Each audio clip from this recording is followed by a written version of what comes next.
A case concerning the application of the International Convention on the Elimination of All Forms of Racial Discrimination has happened in Georgia and Russian case.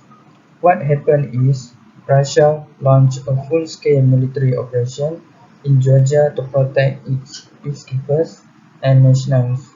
This group also facing an attacks and persistent persecution in Georgia's breakaway republics of Abkhazia and South Ossetia.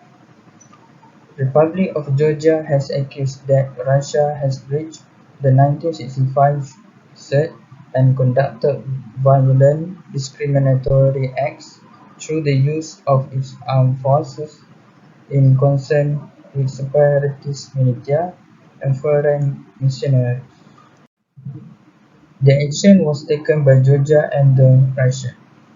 Georgia application has been accompanied by a request for the indication of provisional measures in order to perceive its rights under CERT to protect its citizens against violent discriminatory acts by Russia's armed forces acting in concern with separatist militia and foreign missionaries. Georgia obviously relied on Article 22 of the Convention on the Elimination of All Forms of Racial Discrimination. And for Russia, first, Russia put forward a number of substantive and procedural objections.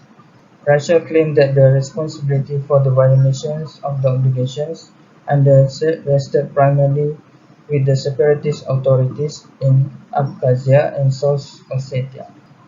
The second, on 1 December 2009, the Russian Federation filed four preliminary objections. Russia have put forward a number of substantive and procedural objections.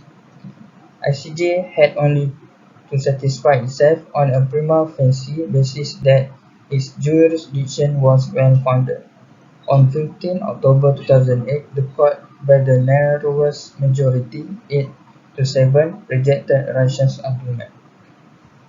For the preliminary, the Russian Federation filed four preliminary objections. The International Court rejected the first objection, but upheld the second and effectively reversed its decision at the provisional measures by ICJ. This is because Georgia did not fulfill procedural requirements of Article 22 of CERT. ICJ decision refused to investigate war crimes, acts of genocide, or acts of discrimination. And for the second one, the ICJ decision was not determine whether Russia violated the 1965 Convention and indirectly recognized both parties as responsible for the escalation of the conflict. In 1956, Egypt under President Nasser moves to nationalize the Suez Canal by acquiring control of the Suez Canal Company, which was previously mostly in control by the United Kingdom and France. The purpose of the nationalization was to use the funds gained from the canal to support the modernization of Egypt. This was done because the US had withdrawn their offer of providing funding to the Egyptians because they see the healthy relationship between Egypt and the Soviet Union as a threat. Britain and France, shortly after the nationalization of the Suez Canal, soon felt threatened because they see the nationalization as an attack on their influence in the region.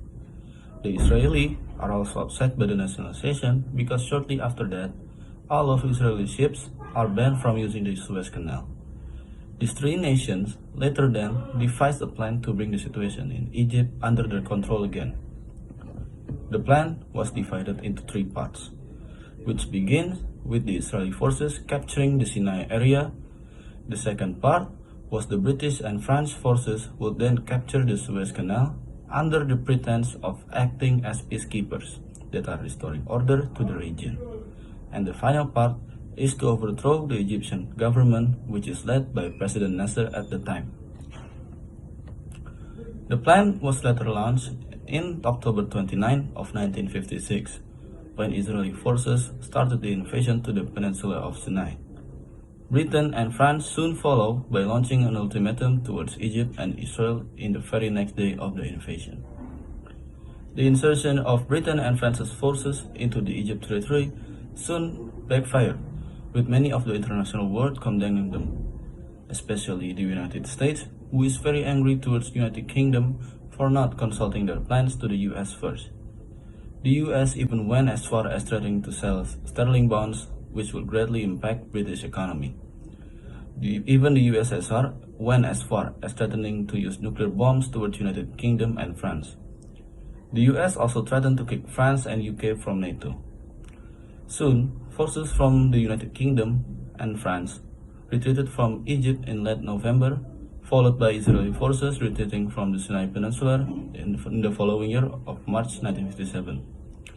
The UN also took part in resolving the dispute by providing international stage for the case and ultimately employing UN peacekeeper forces from the Danish army, which at the time are the first peacekeeping forces sent by the UN. Today, I would like to present our video regarding relating to our group assignment. Our topic was peaceful settlement of disputes. As we know, peaceful settlement of disputes is fundamental principle of international law. It is formulated in UN Charter and developed UN General Assembly Resolution 2625 based on relating to on principles of international law concerning friendly relations. So it shows how international law is very important to our world peace and stability, and how it is very necessary for our stability as individual nation, as a person, and for the whole world. So I would like to give here an example in which, based on that, on international law, that a dispute and conflict between two states has been successfully solved. That one is what is called sometimes a whiskey war. A border dispute and confrontation between Canada and Denmark from 1978 to 2022.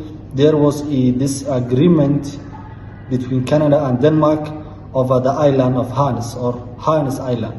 It is an island that's closer to that's located between Canada and Denmark. Its distances equal distance, I think, kilometer away from Denmark. Greenland, which is part of Denmark, which is part of Kingdom of Denmark, and Canada. So, in this year 2022, the two countries agreed to settle that border dispute, and they agreed on to divide equally that island, that uninhabited island, between the two countries. And they signed a treaty that's dividing the island into two. And that agreement is just today waiting the ratification, or the two parliaments of the respective countries to ratify that agreement. So that's an example of peaceful settlement of international disputes or conflicts, and that's what I would like to say. Thank you.